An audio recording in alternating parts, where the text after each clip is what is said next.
Hello friends, स्वागत है आपका हमारे यूट्यूब चैनल द टीचर जी में। तो फ्रेंड्स, जैसे कि आप सभी को पता है कि अभी आप लोगों का जो संपर्क कक्षा है वो लगभग पूरी हो चुकी है ना।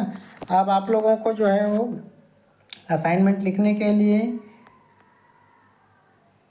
प्रैक्टिकम लिखने के लिए, लेसन प्लान बनाने के लिए कार्य मिला हुआ है ना। इसी में आपका एक प्रपत्र होता है शालावलोकन कैसे भरें करके, और जो आपका मेंटर समीक्षा पत्र है ना, मेंटर समीक्षा प्रपत्र है उसको कैसे भरना है ये भी मैं इस वीडियो में बताने वाला हूँ। एक प्रपत्र रहती है मेंटर समीक्षा प्रपत्र करके, है ना, उसको कैसे भरना है और क्या क्या चीज़ें और जो आपको है वो भरनी है उसको मैं आपको बताने वाला हूँ इस वीडियो में, है ना। तो आप बेसिकली इस वीडियो में कुछ महत्वपूर्ण चीज़ों को जानेंगे और आगामी जब भी आपको ऐसा काम मिलेगा तो आप आसानी से फिर इस वीडियो के माध्यम से उस प्रपत्र को भर पाएंगे। ठीक है फ्रेंड्स, ये तो फिलहाल अभी 2024-25 में जो बीएड और डीएलएड कर रहे हैं, चाहे वो बीएड फर्स्ट ईयर में रहें, बीएड द्वितीय वर्ष में रहें या फिर डीएलएड प्रथम वर्ष में रहें या फिर डीएलएड द्वितीय वर्ष में रहें, सभी के लिए जो इन्फॉर्मेशन है वो बहुत काम की होने वाली है फ्रेंड्स। तो वीडियो में आप अंत तक बने रहिए और देखिए कि किस प्रकार से आपका जो है सारे प्रपत्र हैं आपको किस प्रकार से भरनी है। ठीक है, तो लिए चलता हूँ मैं अब सीधे आपको मेंटर समीक्षा प्रपत्र को कैसे भरना है आपको। ठीक है, ये देखिए फ्रेंड्स, जैसे मैंने ये मेंटर समीक्षा जो प्रपत्र है उसको मैंने भरा हुआ है ना। यहाँ पे आप देख सकते हैं ये, ठीक, मेंटर समीक्षा प्रपत्र लिखा हुआ है ना। ये जैसे ऊपर में आप सभी को पता है कि इसमें जो भी प्रशिक्षणार्थी रहते हैं ना उनका अपना नाम डालना रहता है। ये विषय है जो आप लेसन प्लान बनाए रहते हैं वही विषय है ना। तो जिस भी विषय का, जैसे मान लेते हैं आपने जैसे आपने इंग्लिश चूज़ किया हुआ है ना, तो ये वाली जगह में आपको इंग्लिश लिखना होगा। या यदि आपने मैथ्स चूज़ किया हुआ है तो इस जगह में आपको गणित लिखना होगा। यदि आपने यहाँ पे विज्ञान चूज़ किया हुआ है तो यहाँ पे फिर आपको विज्ञान डालना पड़ेगा। सामाजिक विज्ञान वाले यहाँ पे सामाजिक विज्ञान डाल सकते हैं। ठीक है, तो ये सब्जेक्ट को आपको जो भी आप चूज़ किए हैं उसके अकॉर्डिंग आपको डालना होगा। प्रकरण जो आप लेसन प्लान बनाते हैं अपने विषय के अनुरूप उसी को आपको यहाँ पे डालना पड़ेगा। जैसे मैंने हिंदी का बनाया है तो ये यहाँ पे मैंने प्रकरण डाला है निमुषा करके। ठीक है, कक्षा डालना है, कालखंड डालना है। ठीक है, यहाँ पे कालखंड मैंने नहीं डाला है लेकिन आप ज़रूर डालें। ठीक है, मैंने ये क्या है आप लोगों के लिए मैं बना रहा हूँ। तो जैसे कालखंड होती है तो पीरियड, जैसे आप फर्स्ट पीरियड ले रहे हैं या फिर सेकंड पीरियड में ले रहे हैं या फिर थर्ड पीरियड में ले रहे हैं, ये ऐसे करके आपको यहाँ पे डालना होगा। ठीक, वैसे ही यहाँ पे आपके अपने जो भी अध्ययन केंद्र के, जैसे आप जहाँ पे आपको सहूलियत है वहाँ पे आपके जो मेंटर नियुक्त के जैसे आप करते हैं है ना, तो उसके हिसाब से उस विद्यालय का आपको नाम यहाँ पे मेंशन करें। ध्यान रखना है यदि आप डीएलएड वाले हैं तो यहाँ पे प्राथमिक विद्यालय भी चल जाएगा, और यदि आप के यहाँ यदि आप बीएड वाले हैं और आपके यहाँ कोई बीएड करने वाला शिक्षक है, कर चुका शिक्षक है, वो यदि वो भी प्राथमिक शाला में पढ़ा रहा है तो भी आप वहीं से उनको आप मेंटर बना सकते हैं। ठीक है फ्रेंड्स, देखो यहाँ पे मैं आपको दिखाते जा रहा हूँ। देखो कि प्रस्तावना का विवरण यहाँ पे दिया हुआ है ना, कि आपको कैसे भरते हुए जाना है। देख लीजिए, जैसे माध्यम में इसी में से आप लोगों को चूज़ करना रहता है तो है ना, तो मैंने इसमें से कथन, प्रश्न और चित्र दर्शाकर और व्याख्यान विधि मैंने चूज़ किया हुआ है। प्रभावशीलता में मतलब आपको अपन, जैसे आपके जो मेंटर रहेंगे, ठीक है, आपका जो निरीक्षण करने वाले रहेंगे वो आपकी जो आप कैसे पढ़ाते हैं उसको पूरे क्या करते हैं ऑब्जर्व करेंगे और उसी के अकॉर्डिंग फिर वो आपको क्या करेंगे, जो है आपके ऑब्जर्वेशन के पश्चात वो फिर आपके जो कार्य हैं उसको फिर नंबर्स देंगे, है ना। तो यहाँ पे वो प्रभावी बोले थे, मैं प्रभावी डाला। उपयुक्त तो प्रस्तावना संबंधी, यानी कि आपने कैसे पाठ को पढ़ाने शुरुआत की है आप, है ना। तो शुरुआत में पाठ पढ़ाने से पहले एक प्रस्तावना देना पड़ता है। मान लेते हैं आप जल के बारे में पढ़ा रहे हैं तो जल के बारे में पहले सामान्य चर्चा करिए आप, उसके बाद फिर सीधे टॉपिक में आपको जाना होगा, ऐसा है ना। पहले बाहरी चर्चा करना है उसके बाद फिर आपको प्रवेश करना है विषय के ऊपर में। ठीक है, तो ये उसी को मैंने लिखा हुआ है फ्रेंड्स। ठीक है, आगे देखिए, अब उद्देश्य कथन की बात आती है ना। तो आप सीधा आप क्या करेंगे, उद्देश्य कथन की तरफ आ जाएंगे कि जो आप पढ़ा रहे हैं तो वो किस उद्देश्य से पढ़ा रहे हैं, है ना। तो उद्देश्य कथन का विवरण इसमें उद्देश्य दिया गया है कि नहीं, तो किया गया है ना। उपयुक्तता में ये उपयुक्त आप डाल देंगे।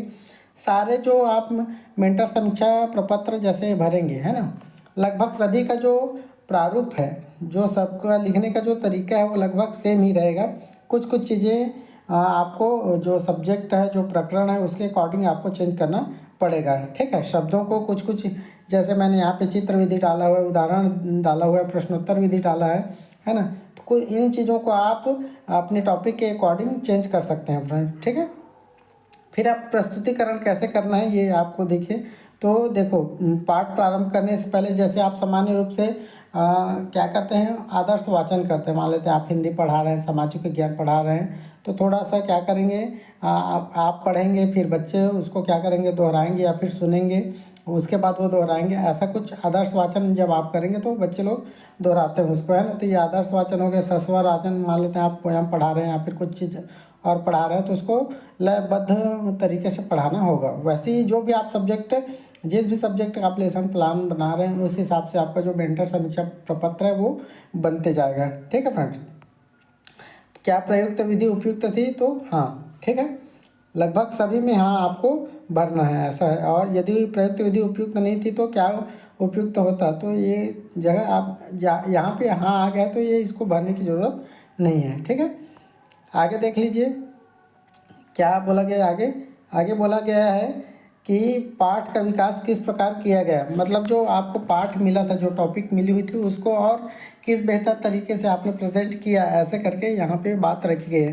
तो देखो, जो भी प्रकरण आपको मिला रहता है तो उसी से संबंधित आप अन्य और कविता रहते हैं, है ना। जैसे आपको कोई क्रांति से रिलेटेड कविता मिली हुई तो उसी से रिलेटेड कोई और क्रांतिकारी वाली या क्रांति से भरी हुई, जो इससे भरी हुई है ना, या फिर देशभक्ति से भरी हुई कविता सुना सकते हैं, वाचन कर सकते हैं, ऐसा ये यहाँ पे किया गया। ठीक है, किया गया पाठ्यांश समयानुसार उपयुक्त था, तो हाँ उपयुक्त था बिल्कुल।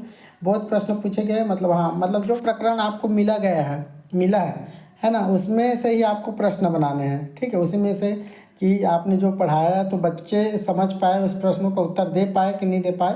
तो वही बात यहाँ पे की गई है कि आपने बोध प्रश्न किया है कि नहीं किया है।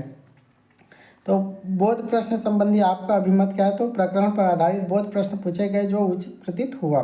ठीक है, ये आपका मेंटर का यहाँ पे दृष्टिकोण दिखाई पड़ रहा है ना, ऐसा है। ठीक है, अगला है पुनरावलोकन वाला पार्ट आ जाता है। अब पुनरावलोकन का विवरण दिया हुआ है कि पुनरावलोकन किस प्रकार किया गया, तो कक्षा कार्य देकर जो भी आप जैसे करेंगे, है ना, कोई भी प्रकरण आप पढ़ाते हैं, समझाते हैं या फिर लिखाते हैं, सिखाते हैं, है ना, तो उसको क्या करेंगे, आप कक्षा में कार्य देंगे तभी तो उसका पुनरावलोकन हो पाएगा, है ना।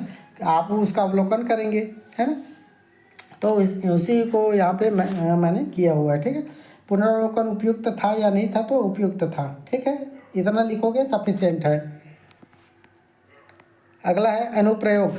ठीक है, अब अनुप्रयोग में क्या क्या है ना, तो जो भी आपको प्रकरण मिला रहता है उसी के अकॉर्डिंग आपको क्या करना रहता है, और वो मतलब अपने आसपास में, समाज में, पर्यावरण में जो भी सब्जेक्ट आप पढ़ा रहे हैं, मान लेते आप गणित से रिलेटेड, गणित से संबंधित कुछ चीज़ें पढ़ा रहे हैं ना, तो उससे संबंधित और क्या क्या चीज़ें हैं स्कूल के बाहर, पुस्तक के बाहर होती हैं, उसको आप रिलेट करके या उनसे संबंधित प्रश्न पूछ सकते हैं या गतिविधि करा सकते हैं। ठीक है, उसी को यहाँ पे लिखना रहता है फ्रेंड। ठीक है, उपयुक्त संबंधी अभिमत तो अनुप्रयोग हेतु विभिन्न प्रकार के प्रश्न, तार्किक प्रश्न दिए गए जो सही था।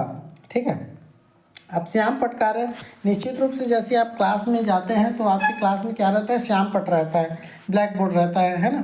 तो उसका भी आपको उपयोग करना है। ऐसा नहीं ब्लैक बोर्ड खाली आप अपने मुंह से बोल दिए और आगे, ऐसा तो नहीं कर सकते, है ना। क्यों, चाहे आप कोई भी सब्जेक्ट पढ़ाते हैं, चाहे वो हिंदी पढ़ाएं, सामाजिक विज्ञान पढ़ाएं, विज्ञान पढ़ाएं, इंग्लिश पढ़ाएं, गणित पढ़ाएं, ब्लैक बोर्ड का उपयोग होता ही है, मान के चलिए।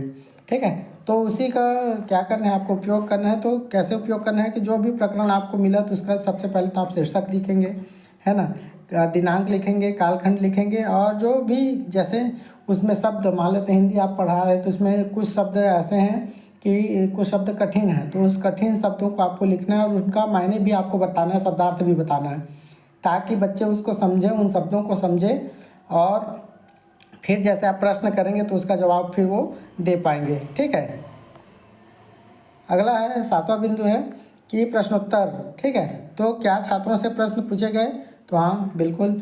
क्या प्रश्नों की संख्या पर्याप्त थी, हाँ बिल्कुल। क्या सभी प्रश्न पाठ्य पुस्तक से संबंधित थे, हाँ बिल्कुल थे। क्या विस्तारात्मक प्रश्न पूछे गए? हाँ पूछे गए। ठीक है, लगभग सभी में हाँ ही जवाब देना है आप लोगों को, है ना। ये लिखने का तरीका ये इसको एक बार आप देख लेंगे तो बहुत आराम से और अच्छे से आप और इससे अच्छा और लिख सकते हैं। ये अच्छा है मैं नहीं बोल रहा हूँ, लेकिन इससे ये अच्छा है, ठीक है, यही है अच्छा है ऐसा नहीं बोल रहा हूँ ना, इससे भी अच्छा आप लिख सकते हैं। लेकिन ये क्या है, ये आप लोगों के लिए एक मार्गदर्शन के रूप में मैं इसको प्रस्तुत कर रहा हूँ, ऐसा है।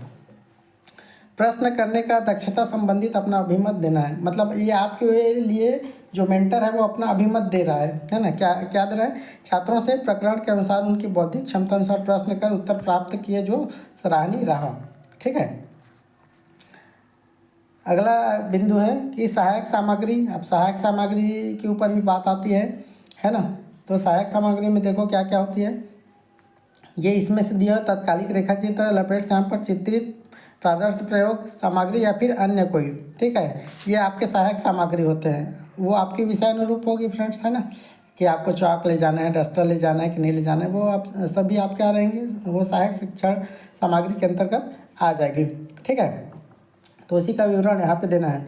आप सहायक सामग्री पर अपना अभिमत दें, ऐसे करके मेंटर के लिए लिखा गया है। तो मेंटर ने अपना अभिमत दिया है कि प्रकरण के अनुसार सहायक सामग्री का उचित प्रयोग किया गया है। ठीक है, इतना पर्याप्त है, इतना लिख देंगे तो। फिर 8वां नंबर आ जाता है फ्रेंड कि शिक्षक का व्यक्तित्व कैसा था। तो शिक्षक का व्यवहार मिलनसार, अनुशासित एवं व्यक्तित्व जो था वो प्रभावशाली था। ठीक है, ये सामान्य रूप से आपके बारे में लिखेगा ही मेंटर जो है। फिर है अध्यापन में सुधार लाने हैं तो आपके सुझाव, मतलब मेंटर से पूछा जा रहा है कि जो छात्र अध्यापक आए हैं उनके जो अध्यापन की जो प्रक्रिया थी, अगर उसमें सुधार करने हैं तो आप उसके लिए क्या सुझाव देंगे, ऐसे करके।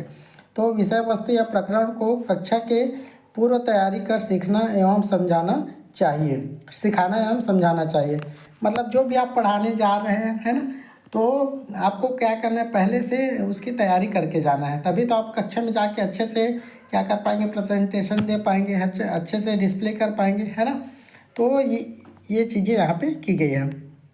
फिर आपके बारे में मूल्यांकन किया जा रहा है। ठीक है, कि अध्यापक का मूल्यांकन करना है। क्या छात्रों को समझने में सफलता मिली? तो हाँ। क्या छात्रों ने अध्यापन में रुचि दिखाई? हाँ। क्या अध्यापन प्रभावशाली था? हाँ। शिक्षक के अध्यापन का प्रशंसनीय तत्व को एक लिखना है। तो छात्रों को लगन है प्रभावशाली ढंग से सिखाना। ठीक है, ये आपके बारे में प्रशंसनीय कोई एक तत्व हो गया।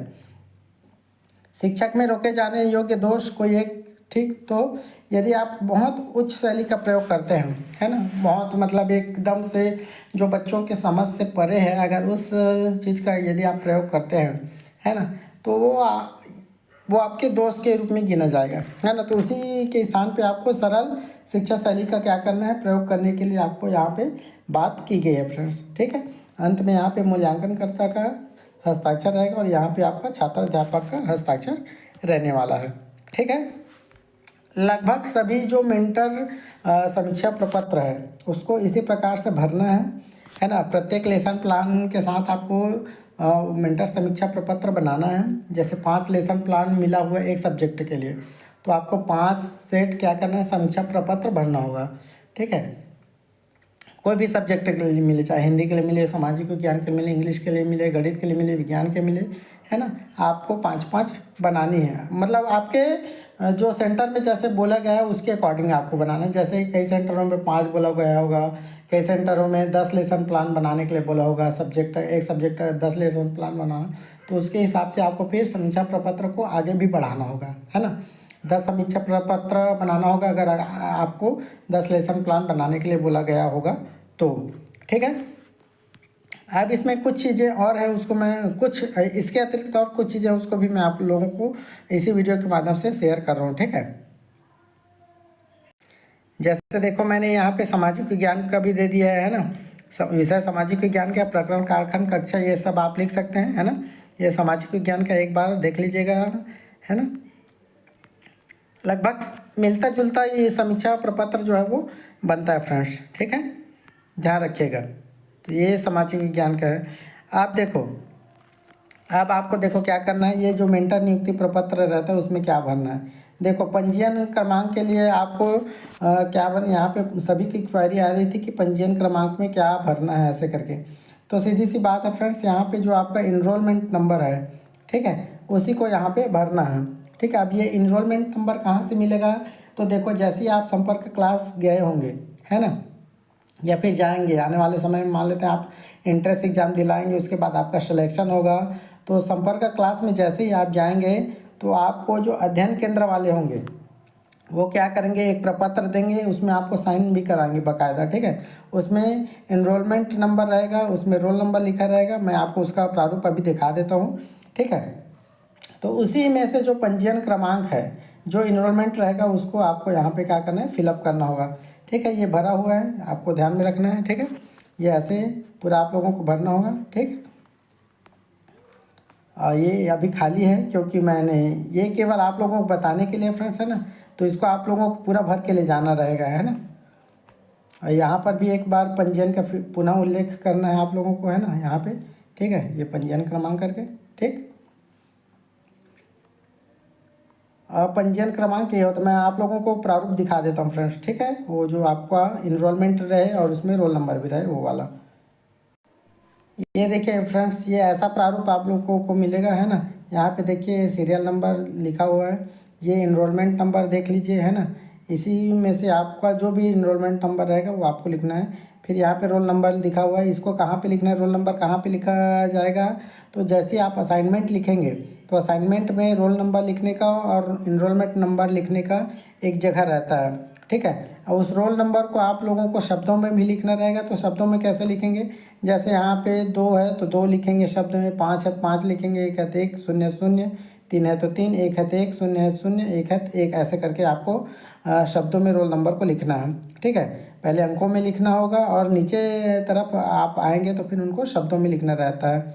ठीक है, तो ये हो गया इनरोलमेंट नंबर। ये इनरोलमेंट नंबर जो है वो आपका क्या कहलाएगा, ये पंजीयन नंबर भी कहलाएगा फ्रेंड्स। ठीक है, तो ये लगभग मैं आप लोगों को कंप्लीट जानकारी दे चुका हूँ मेंटर समीक्षा प्रपत्र के बारे में। ठीक है, और पंजीयन नंबर में किसको भरना है। ठीक है, और आपका इनरोलमेंट नंबर और रोल नंबर कहाँ से आपको मिलेगा। ठीक है, तो ये था आप लोगों की कंप्लीट जानकारी। वीडियो समझ में आई होगी तो वीडियो को ज़रूर लाइक करिएगा। चैनल को यदि आपने अभी तक सब्सक्राइब नहीं किया तो चैनल को ज़रूर सब्सक्राइब कर लीजिएगा। और यदि आप हमारे व्हाट्सअप ग्रुप से नहीं जुड़े हुए हैं, टेलीग्राम ग्रुप से नहीं जुड़े हुए होंगे, तो दोनों का लिंक जो है वीडियो के डिस्क्रिप्शन में मिल जाएगा। आप वहां से जाके व्हाट्सअप में जुड़ सकते हैं और हमारे टेलीग्राम ग्रुप से भी जुड़ सकते हैं फ्रेंड्स। ठीक है, कोई भी क्वेरी रहेगी तो कमेंट के माध्यम से आप टेलीग्राम में भी कमेंट कर सकते हैं, व्हाट्सअप में भी कमेंट कर सकते हैं। ठीक है, या फिर यूट्यूब में भी कमेंट कर सकते हैं फ्रेंड्स। अच्छा रहेगा कि आप यूट्यूब में करें कमेंट और पॉजिटिव रिस्पांस दें वीडियो के बारे में। ठीक फ्रेंड्स, मिलते हैं फिर नेक्स्ट वीडियो में, तब तक के लिए बने रहिए आप हमारे चैनल द टीचर जी के साथ। धन्यवाद।